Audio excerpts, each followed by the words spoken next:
This is Radio KX, and we're here with Connor Oberst of the band Bright Eyes. How are you doing, Connor? Fine, thanks. Just a little wet. Oh, it's still coming down out there. Yeah, I sort of had to run from the car. Well, we are glad you made it. Now, your new album, Fevers and Mirrors, tell us a little bit about the title. I notice there is a good deal of repeated imagery in the lyrics. Fevers, mirrors, scales, clocks. Could you discuss some of this? Sure. Let's see. The fever is... First, let me say that this is a brilliant record, man. We're all really into it here at the station. We get lots of calls. It's really good stuff. Thanks. Thanks a lot. So, talk a little bit about some of the symbolism. The fever? Sure. Well, the fever is basically whatever ails you or oppresses you. It could be anything. In my case, it's my neurosis, my depression, but I don't want to be limited to that. It's certainly different for different people. It's whatever keeps you up at night. I see.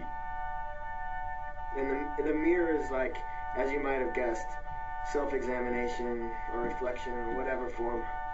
This could be vanity or self-loathing. I know I'm guilty of both.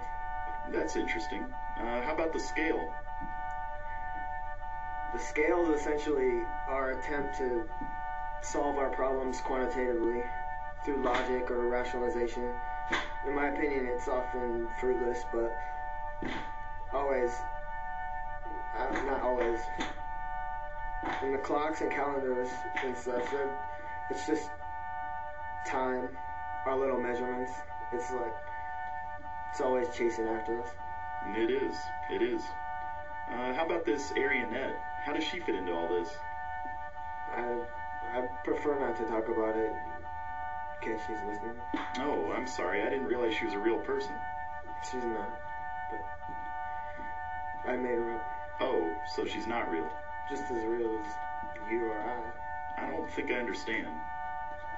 Either do I, but after I grow up, I will. I mean, a lot of things are really unclear for me right now. That's interesting. Now, you mentioned your depression.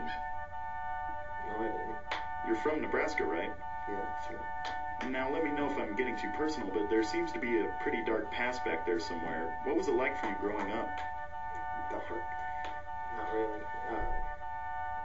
Actually, I had a great childhood. My parents were wonderful.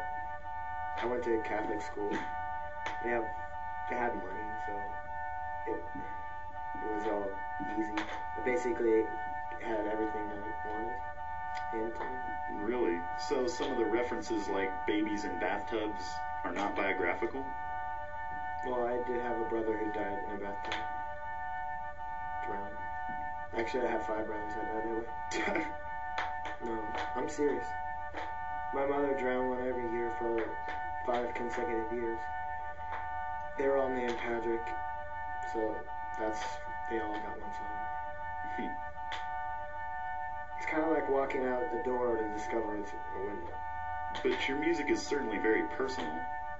Of course, I put a lot of myself into what I do, but it's like being an author. You have to free yourself to use symbolism and allegory to reach your goal. And a part of that is compassion, empathy for other people and their situations.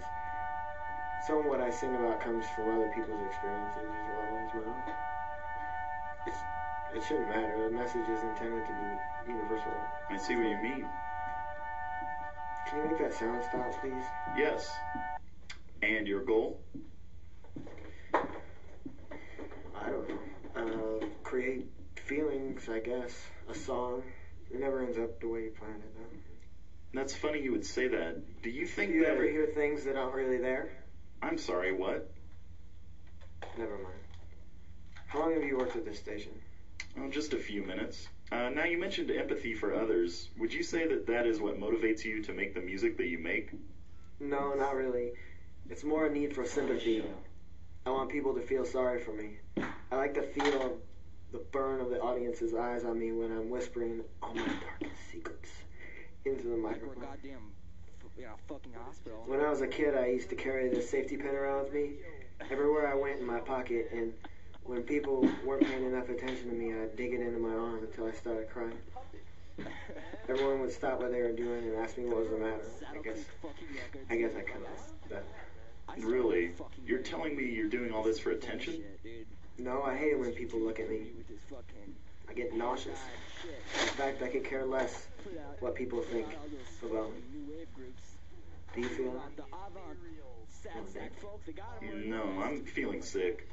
I really just want to be warm yellow light that pours all over everyone I love. So, you're gonna play something for us now. Is this a new song? Yeah, but I haven't written it yet. It's one I've been meaning to write, called A Song to Pass the Time. Oh, that's a nice title.